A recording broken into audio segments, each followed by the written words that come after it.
What's up? I'm Jared Harris, and you're listening to episode 55 of Beats by Jer. Today's episode is brought to you by Dropout Entertainment. As the year comes to a close, I like to take a moment to reflect on the music that made the year so special. With that, 2025 was a weird year. It was a year where a Taylor Swift album was met with questions on ethics and environmental concerns due to an unreasonable swath of vinyl variants, which forced conversations as to how future album sales should be totaled on the Billboard charts. While the biggest streaming services and record labels embrace the future of AI in music as yet another reminder that this content machine of an industry doesn't care about you, and it certainly doesn't care about art, but simply the pursuit of the almighty dollar. It was a year where no drummer, not Josh Freese, not Zach Starkey, no one was safe as prolific drummers were fired or departed from their bands in surprisingly high rates. And it was a year that saw the passing of visionaries like D'Angelo, Sly Stone, Brian Wilson, and Ozzy Osbourne. But it wasn't all bad. It was a year that saw a corrupt music mogul stand trial and face the consequences for some, but not enough, of his crimes. It was a year that saw the truly unexpected Oasis reunion alongside a final performance from Black Sabbath in a star-studded send-off to Ozzy. It was a year where Youngblood marked his ascent as a rock icon in the making. And 2025 was the year where a rapper from Compton took the world's biggest stage for an anti-colonial and politically charged halftime show. These are the narratives that dominated 2025 in music. It was also the year of a hip-hop resurgence, counter to a popular report that came to light in the fall. We'll get to some of my favorite albums and shows of the year shortly, but allow for me to indulge in a look at the state of hip-hop in 2025 to give further context to the importance and artistic integrity to a majority of my favorite albums of the year. In late October, Billboard reported that for the first time since 1990, there were no rap songs on the Billboard Hot 100's Top 40. To be clear, this is the Billboard chart, not a genre-specific one, but the Billboard Hot 100's Top 40. With Kendrick Lamar and SZA's duet, Luther, falling out of the top 40, a song that sat at number 1 for 13 consecutive weeks, holding a spot in the top 40 for a record-breaking 46 weeks, there are no rap songs in the top 40 for the first time in 35 years. Now, at the time that this report was published, it is worthy noting that Youngboy NBA, Cardi B, and Big X The Plug had songs at positions 44, 48, and 49, respectively. So removed from the top 40, but not entirely out of reach.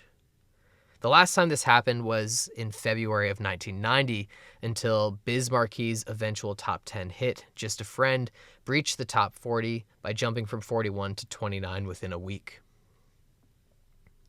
Now, this sparked a lot of discourse, most of it meaningless. Few people clearly took the time to read past the sensational headline, and fewer people took the time to actually think about what this means.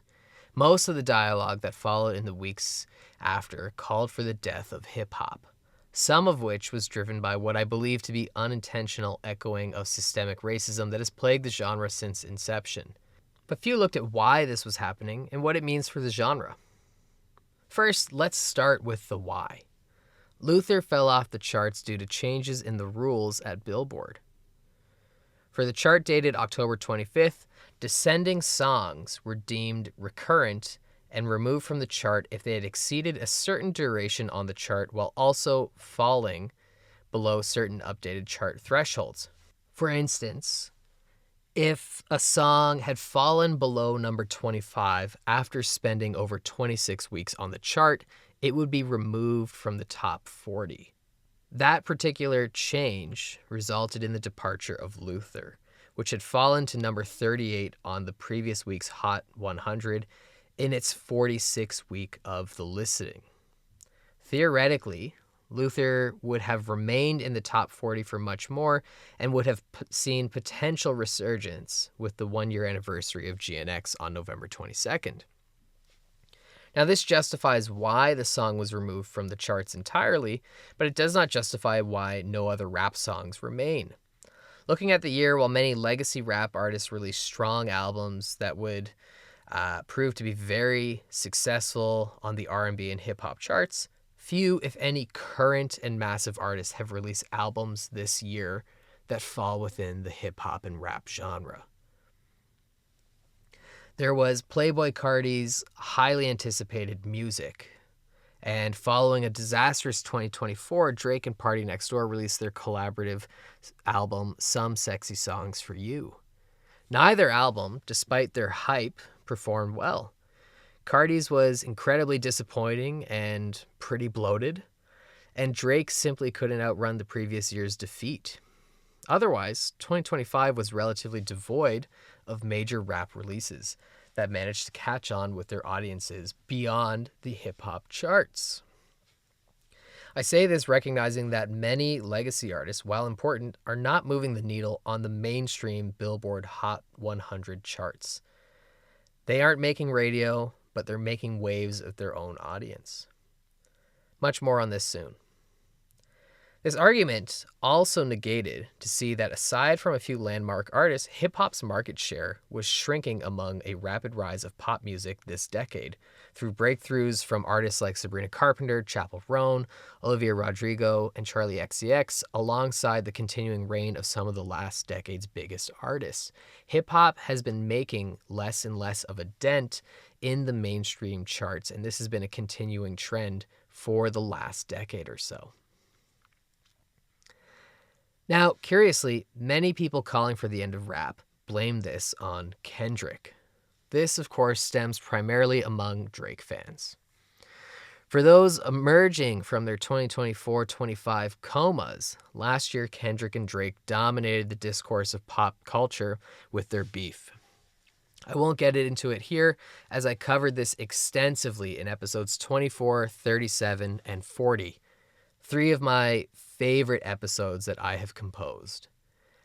Anyways, a corner of the hip-hop community, Drake fans largely, people who spent last year trying to convince everyone that Drake had won among the deafening chorus of Not Like Us, blame Kendrick, largely claiming that his success in the last year has pushed Drake, a certified chart topper, there's no denying that, to not release music this year.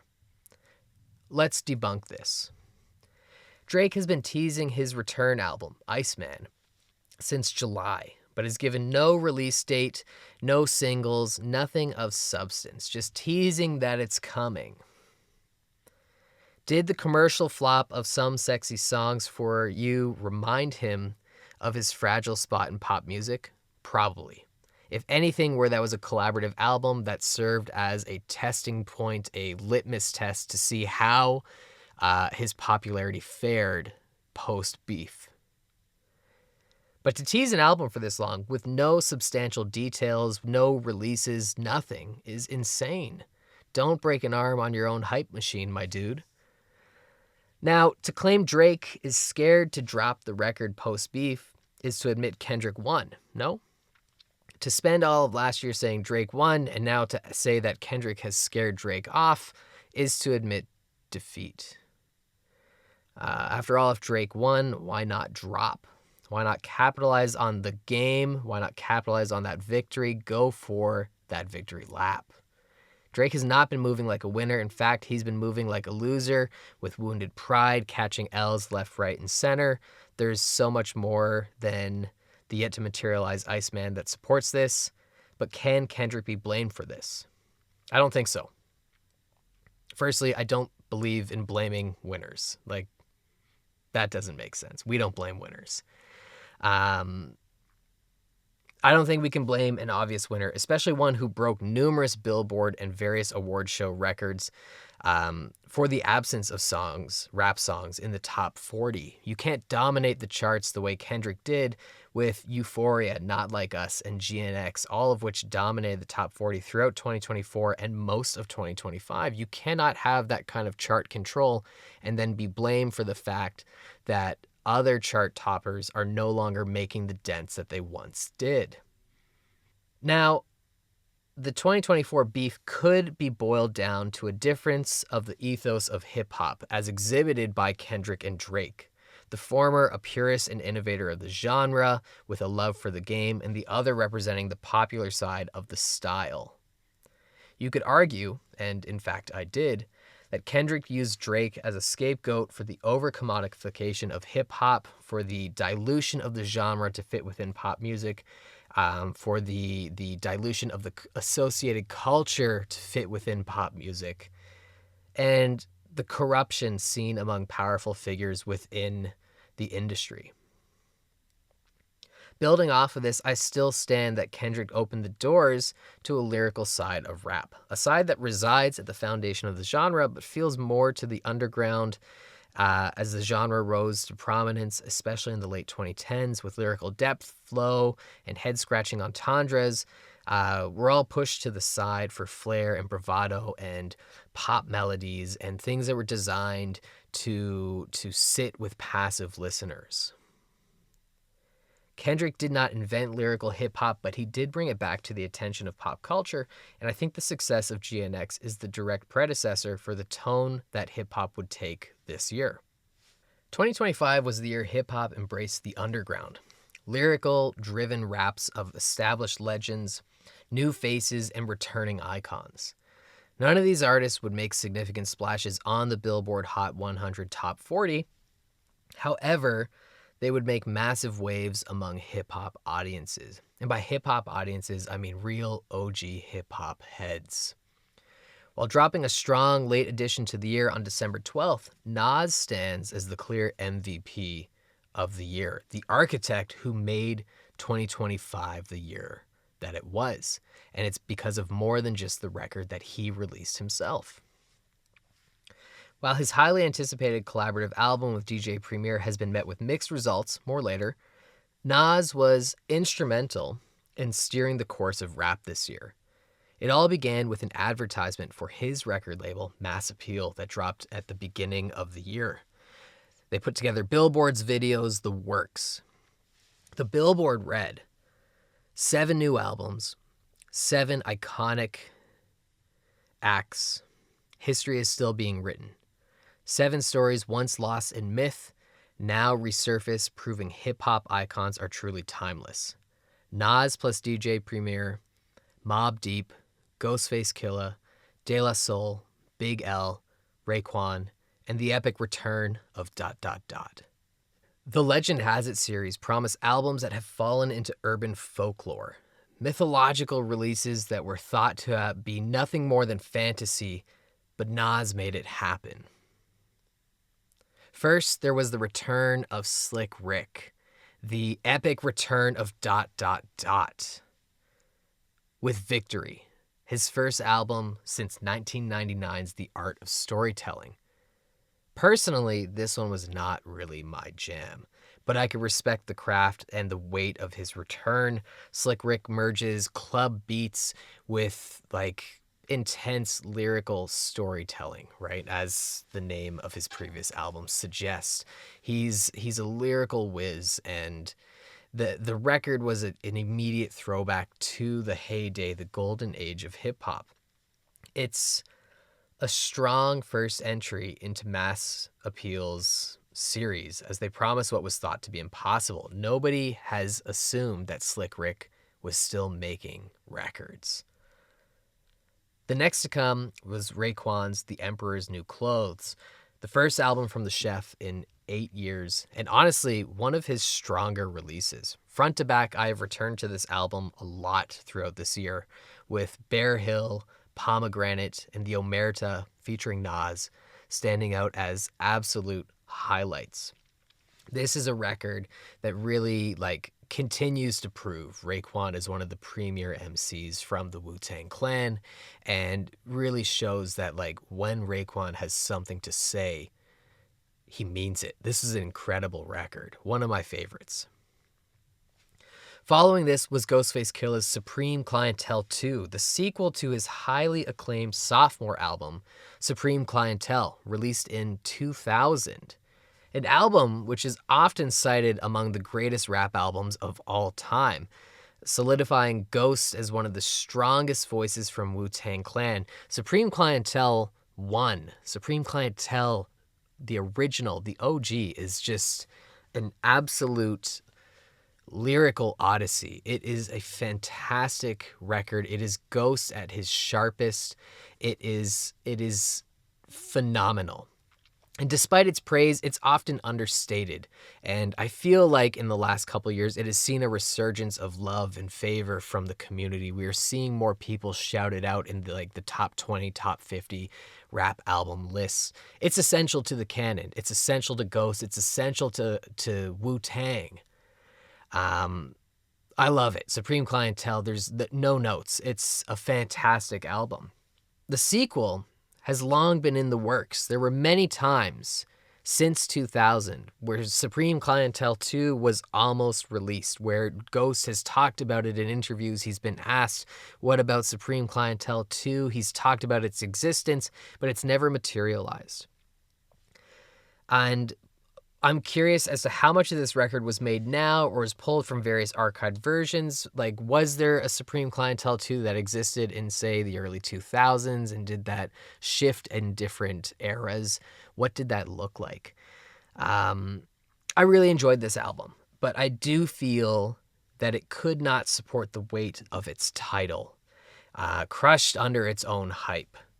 Had it been another album from Ghost, I think it would have actually fared much better. The quality of the album is really good, but to call it Supreme Clientele 2 gives it such a loaded image, such a loaded level of nostalgia. It's hard to compete with that.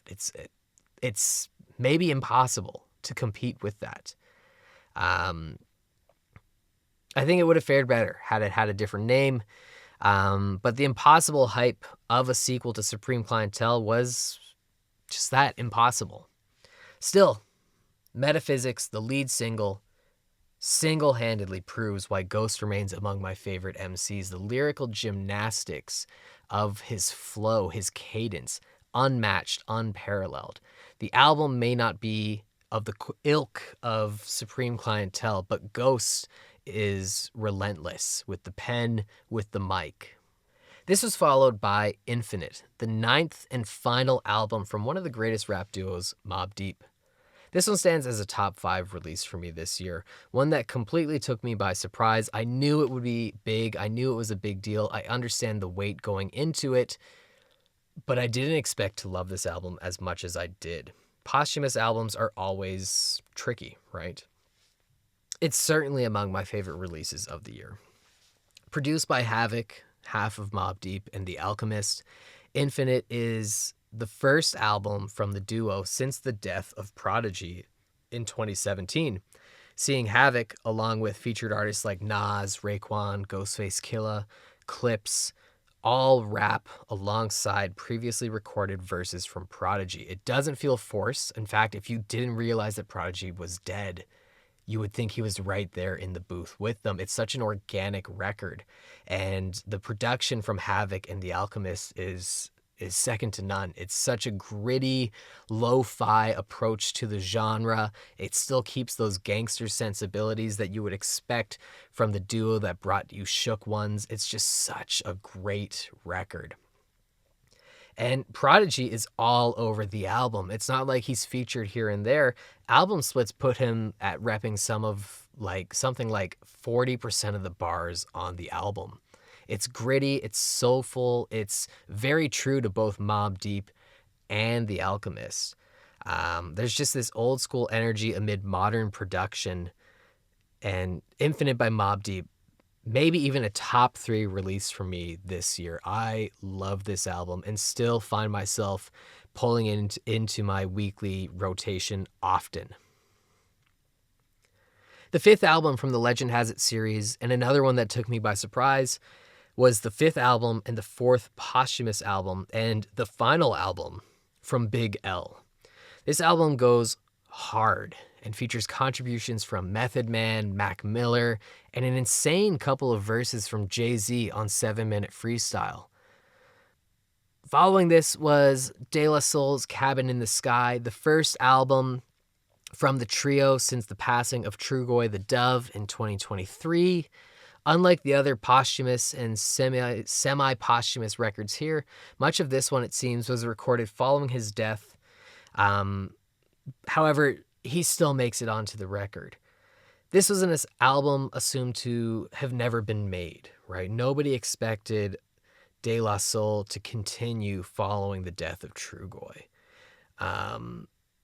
Cabin in the Sky is such a lush album. It's a reminder to the imagination and the creativity that made De La Soul so influential as the antithesis to gangster rap in the 90s. It's such a love letter to both the genre and the legacy of the group and Trugoy. It's just a great record. And I mean, De La Soul never misses, but it's really that chemistry is still there despite the turbulence that the group has seen in recent years. To cap off the Legend Has It series, Nas dropped his long-awaited collaboration album with DJ Premier, Light Years. First off, what a class act to give everyone on the roster their time to shine, closing the year out knowing he will not benefit from being on much of the best of the year lists, many of which are published around this time of the album's release on December 12th. He's not going to make it onto this top Spotify Wrapped or have his album listed there. He put everyone else first. He prioritized the work of everyone else, championing these voices from artists that remain and artists that are long gone. It's just such a statement as to who Nas is, not only as a person and an artist, but as a leader in the genre and the industry. The record has its roots as a dream collab after Nas stated his intention to make a full album produced solely by Premier over a decade ago. In the same breath, he also mentioned a similar dream to do one entirely with Dr. Dre. Perhaps we'll see a follow-up to Legend Has It maybe next year or in the near future. That would be, I think, spectacular. I think this is a fantastic record, Light Years, highlighting the intense lyricism of Nas amid the creative, unorthodox beats, voicing, and samples of Premier, who took a more mixtape approach, making the record stand out from its peers and from Nas's vast body of work. Premier has been catching a lot of hate for the beats, but man, it is such an innovative approach unlike anything being produced today. He has since come forward saying that this record was for the people that were there back in the day, listening to Nas in his prime, listening to Premier in his prime. It was made in that style, in that vision, the interpretation of classic hip-hop through the lens of 2025. And again, it really emphasizes that idea of the culture, the OG hip-hop heads. And to me, the album sounds like a time when beats were crafted from samples and soundscapes and just the pulling of different elements together to create like a whole new world out of what already exists. And it's a totally different style of production than so much, if anything else, that anyone is rapping over today. I thought it was really just inventive, really unique, really interesting. It's a late entry to the year, and I'm still taking in, but Light Years is a fantastic record, closing out Mass Appeal's Legend Has It series with a bang. Truly, Nas, as an artist and producer, steered the course of the genre, making 2025 one of the greatest years for rap records, despite declining interest on the Billboard 100. It should also be noted that even before Light Years dropped, Nas was featured on 10 tracks throughout the year, which, albeit most were a part of Mass Appeal's run. But in these 10 features, he dropped nearly 2,000 words, all without releasing his own album. 10 verses, 1,824 words. The lyrical flow is insane, and Nas continues to demonstrate that even without the limelight, he remains among the most consistent and vital rap artists of all time. The Legend Has It series was a remarkable moment among the year that brought some of my favorite releases in 2025, but ultimately demonstrated the vitality of hip hop from a collective of bona fide East Coast New York rap legends. It was a celebration of hip hop, but it was also a celebration of that East Coast New York tradition, that culture, that perspective of the art form. These were artists who built their careers on innovation and going against the grain, and who continue to make influential waves among the genre. What's more is a majority of these releases were dropped with just weeks following an official announcement, many with just a lone single preceding, and with the exception of Ghost and Big L, most of the singles were dropped within just days of the album's release. While not a surprise drop by any means, by not playing the singles game, Mass Appeal was delivering albums that were designed to be listened to in order and in full as intended by the artist, without the preconceptions, the pre-listening that comes with numerous singles. In some sense, this is a semi-disruptive model of distribution in today's landscape, ultimately adding a level of mystique fitting of the series' title. Sticking with hip-hop, there were some key releases this year that I want to highlight that were not released via Mass Appeal. We have Tyler, the Creator's Don't Tap the Glass, an album unlike anything he's previously done, as it stands as simply a collection of rap and pop songs, unbound of a greater theme.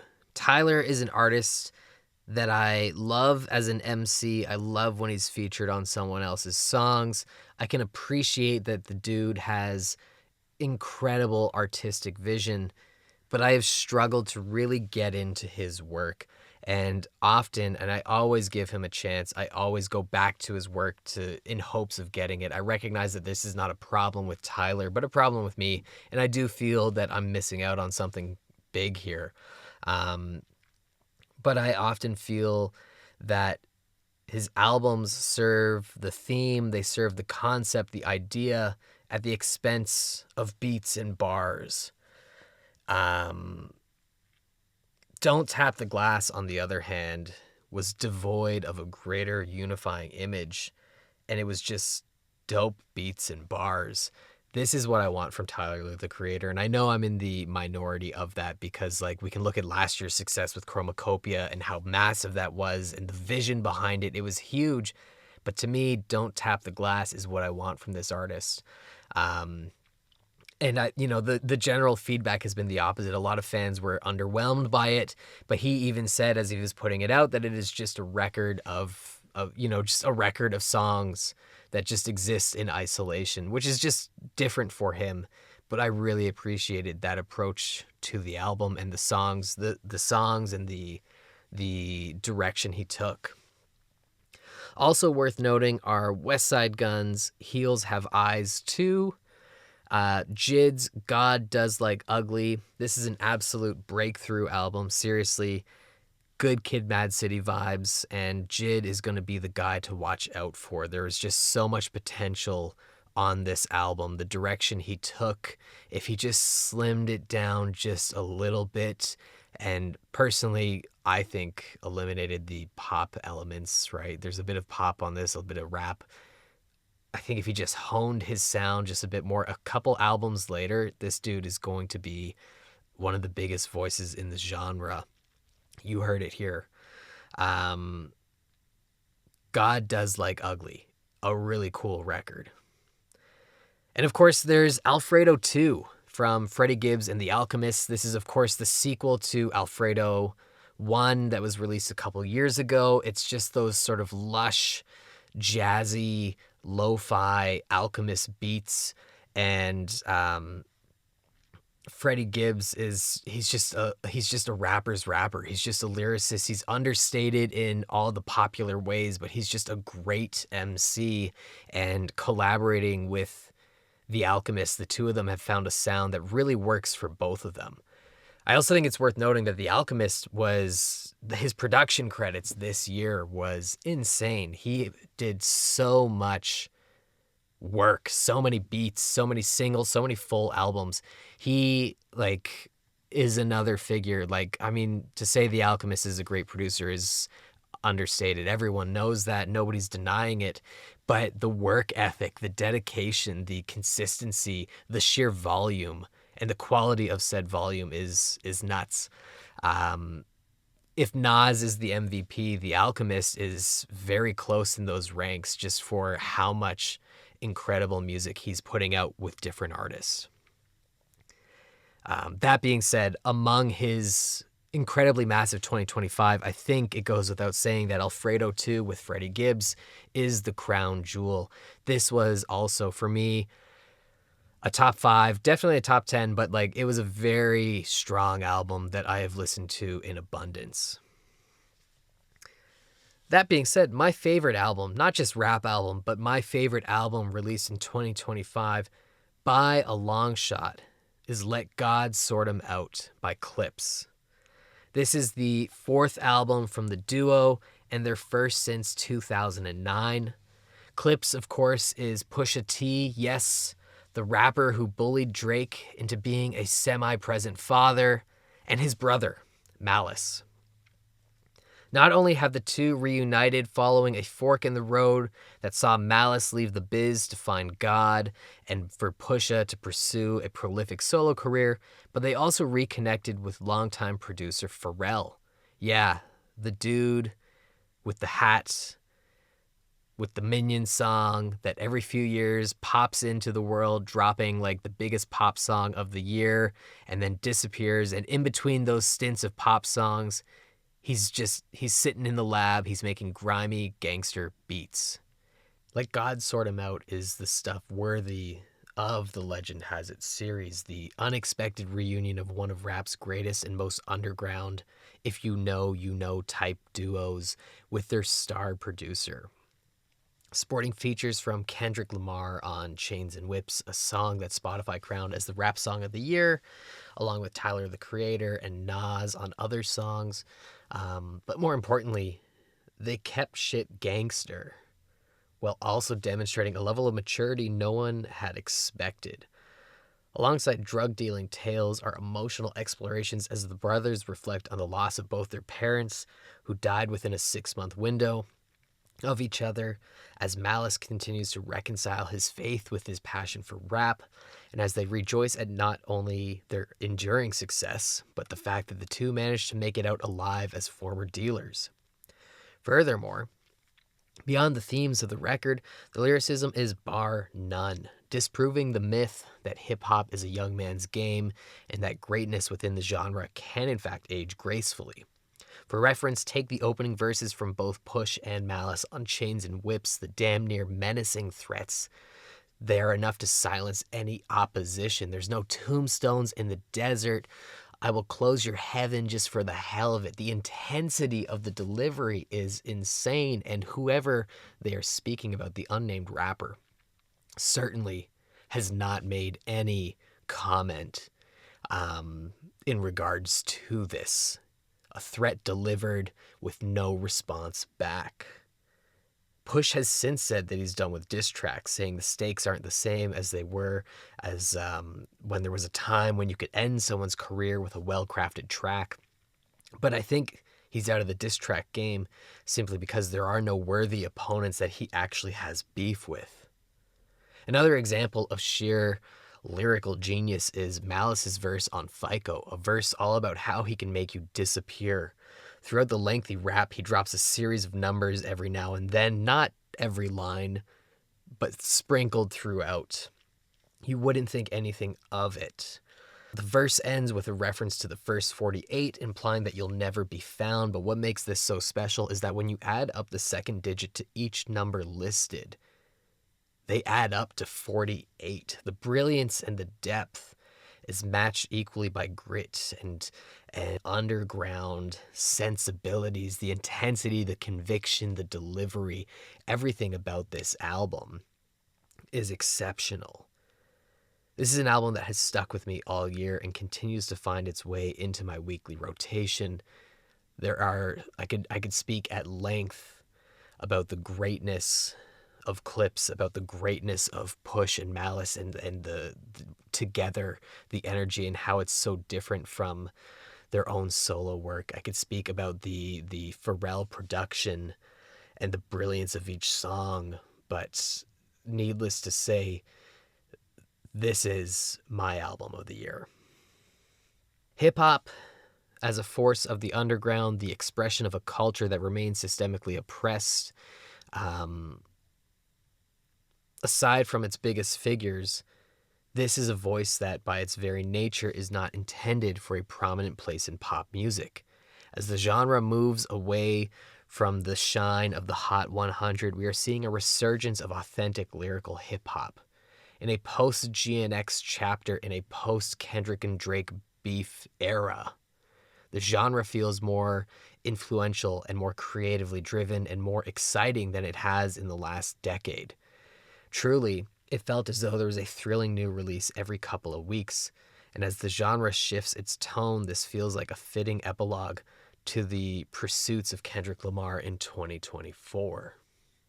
Beyond rap, there were a number of rock records that were also worth highlighting. There were solid releases from Big Wreck, Finger 11, Alexis on Fire, The Headstones, and The Dirty Nil. Locally from Toronto, Harmonies and Sumo Psycho both dropped really strong records. At the age of 89, 72 years into his career, Buddy Guy released his 33rd solo studio record, Ain't Done with the Blues, while Robert Randolph made his solo debut, Preacher Kids, both records serving as masterclasses in traditional and contemporary blues. On the pop side of things, we have Sabrina Carpenter's Man's Best Friend serving as a fun and nuanced follow-up to her breakthrough Short and Sweet. And out of left field came Olivia Dean's The Art of Loving, an album that is pop, but built along jazz and old school R&B and live instrumentation. This album really took me for surprise as well, and really just kind of comes out of like a vein that I really don't often indulge in, but was a really fantastic breakthrough record. Most importantly, however, 2025 saw the return of 9 Inch Nails through the soundtrack of Tron Ares, which in itself feels like a bridge between Trent Reznor's worlds of 9 Inch Nails and his solo film scores.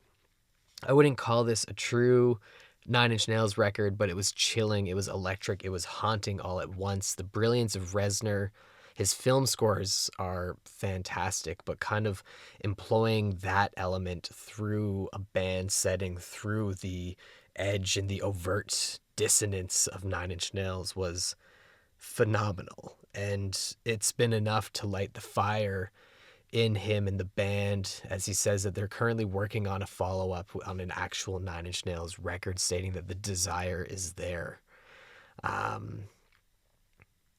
Furthermore, it got the band on the road, delivering a truly incredible, best of all time type tour experience. Seriously, the band started with a DJ set from Boys Noise as the opener, and on one end of the arena was the DJ booth. On the other end was a big stage, and in the middle was a small stage with a curtain draped around it.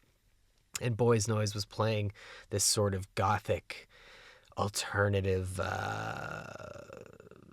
EDM thing, and the beat was swelling, and it was reaching a point of climax just minutes before 9 Inch Nails were supposed to take the stage, and there was no changeover, there was no time. The beat dropped, and with the beat dropping, the room fell silent to see that the curtain at the center stage had fallen, and there was a solo Reznor at a piano, opening his set with a piano ballad right where it belongs.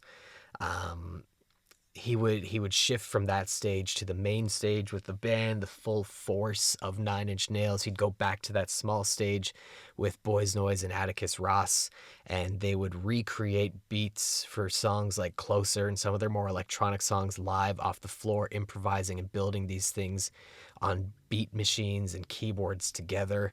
It really was the ultimate display of dynamics and anticipation. I've never seen anything like this. And the band, when they made their way to that main stage, they unleashed the heaviest, self-agonizing set I've seen. And they played with visuals to distort the concert experience, not just musically, but on stage as well.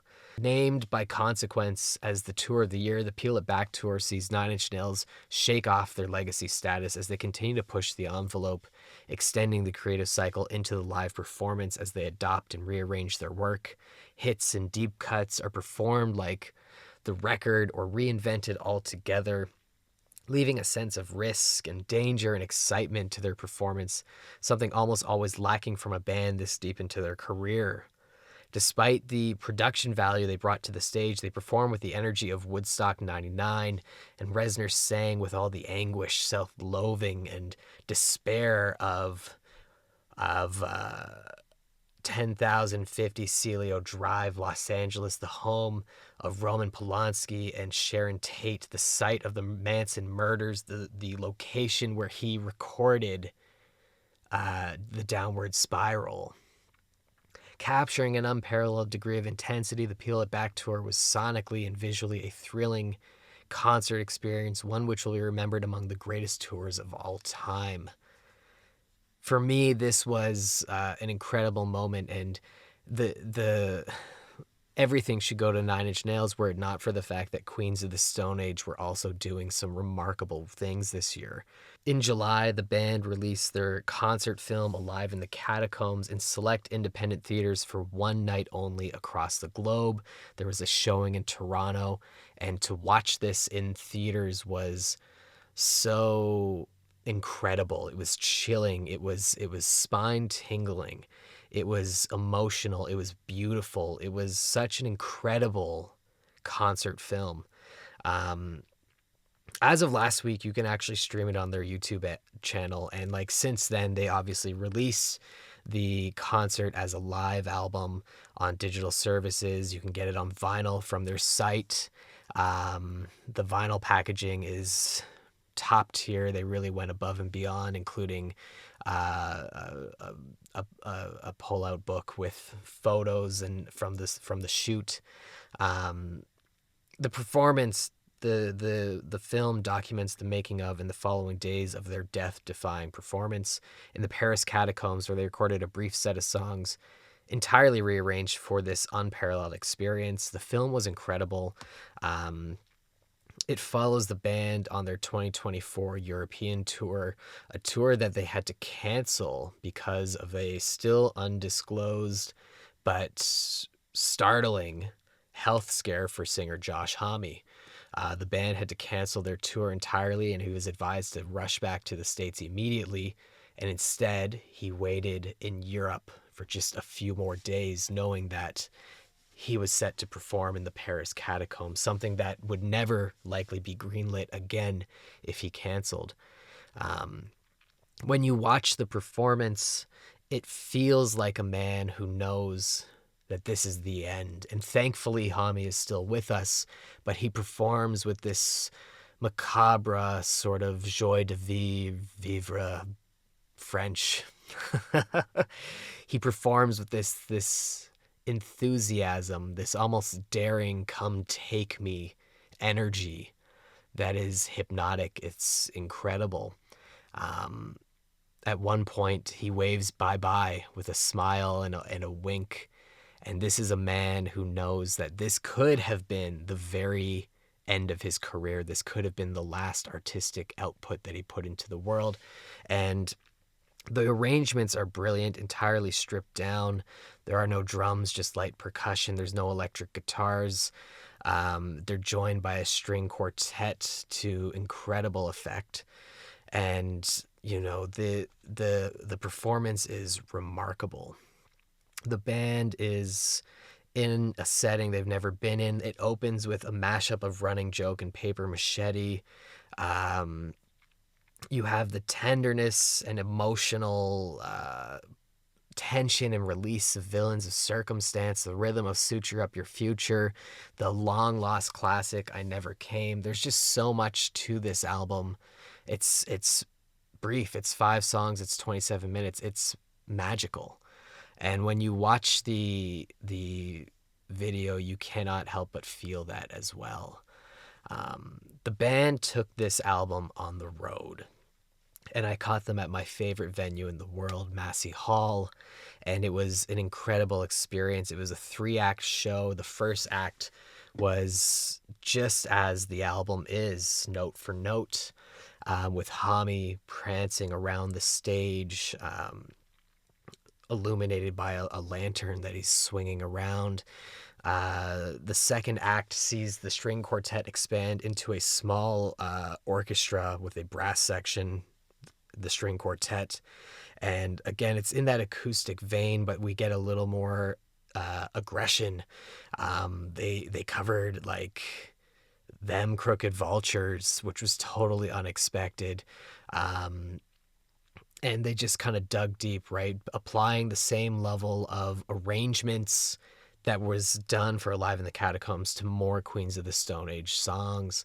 And the final act, the band is all using electric instruments. The string quartet and the brass section is still there, but less present in the arrangements.